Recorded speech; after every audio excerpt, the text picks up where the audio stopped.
Hello guys, good morning, welcome back to my mini vlog. तो आज सोमवार था से बाहर गली मंदिर बाहर की पूजा करके आसिकी देन आसीगली मो ब्रेकफास्ट करने। ब्रेकफास्ट सरला ये गुडुर मोर टे मस्ती करूँ मिसिक जन आचार खाऊला। आचारटा पूरा टेस्टी होता। मो एक्सप्रेशन देखिए तो आपने जापे आचारटा केमती लगे।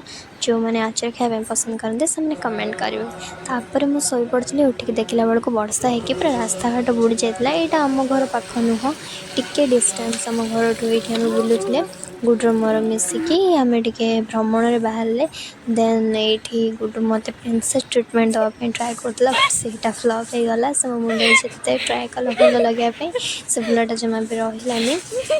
तापर आम हसी हसिक से आसलु एमती गुडुर मोर जो देखा आम एमती सैकेल धरिकी बुलू।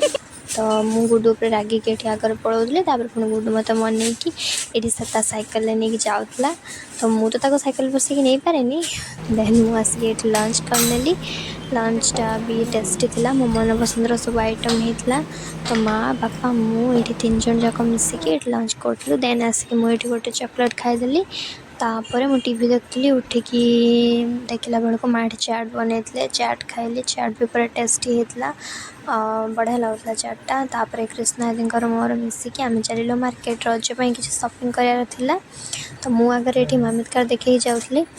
देन ये मार्केट पूरा रस थी। आम भर आसिक कुल्फी खाई पड़े आसलु आम दुकान से दुकान किसी लुगा देखिके आम कस्मेटिक्स दुकान जाकि किसी नहीं आसलु आम कस्मेटिक्स जहाँ दरकार था। आम ये पार्लर जाइए। पार्लर जहाँ कम था सारी देकी घर को पड़े आसिक आम गुपचुप खाईदेलु। बाहर जिन जमा भी खातुनि देहपाई जमा। जदि आपको वीडियो भल लगी लाइक शेयर कमेंट करने को जमा भी।